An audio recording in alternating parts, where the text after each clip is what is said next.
বৈশ্বিক সংঘাত নিয়ে সতর্ক করলেন পুতিন।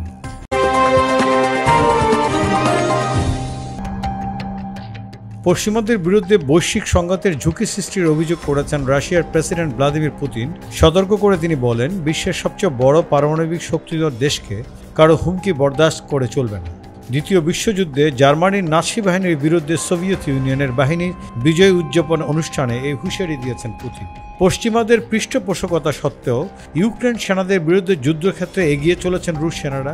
এই পরিস্থিতি দেওয়া বক্তব্যে অহংকারী পশ্চিমা অভিজাতদের বিরুদ্ধে নাৎসি বাহিনীকে পরাজিত করার ক্ষেত্রে সোভিয়েত বাহিনীর ভূমিকা ভুলে যাওয়ার অভিযোগ করেছেন পুতিন। পাশাপাশি পশ্চিমারা আবার দুনিয়া জুড়ে সংঘাত ছড়িয়ে দেওয়ার উস্কানি দিচ্ছে বলে অভিযোগ করেছেন তিনি।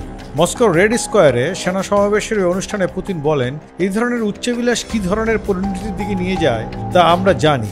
বৈশ্বিক সংঘাত প্রতিরোধে রাশিয়া সবকিছু করবে, কিন্তু একই সঙ্গে আমরা কাউকে আমাদের হুমকি দেওয়া বরদাস্ত করব না। আমাদের স্ট্র্যাটেজিক ফোর্স সবসময় যুদ্ধের জন্য প্রস্তুত রয়েছে। 2022 সালের 24শে ফেব্রুয়ারি ইউক্রেনের সেনা অভিযান চালানো পুতিন এই যুদ্ধকে দেখছেন পশ্চিমাদের বিরুদ্ধে লড়াইয়ের অংশ হিসাবে।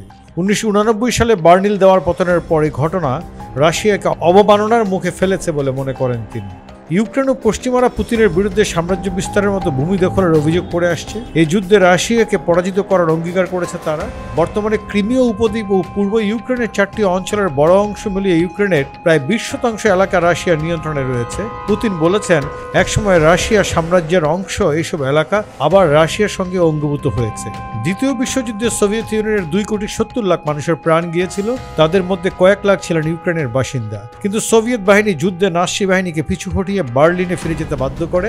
এক পর্যায়ে বার্লিনে আত্মহত্যা করেন অ্যাডলফ হিটলার। 1945 সালের ওই সময় বার্লিনে উঠে সোভিয়েত ইউনিয়নের বিজয় পতাকা। নাৎসি বাহিনীকে পরাজিত করতে যেসব মিত্র দেশ যুক্ত ছিল তাদের সবাই রাশিয়াকে সম্মান করে উল্লেখ করে পুতিন বলেন, পশ্চিমে নেতারা দ্বিতীয় বিশ্বযুদ্ধের শিক্ষাটা ভুলে গেছে। জাপানি সামরিকতন্ত্রের বিরুদ্ধে চীনের জনগণের লড়াইয়ের কথা তিনি উল্লেখ করেন।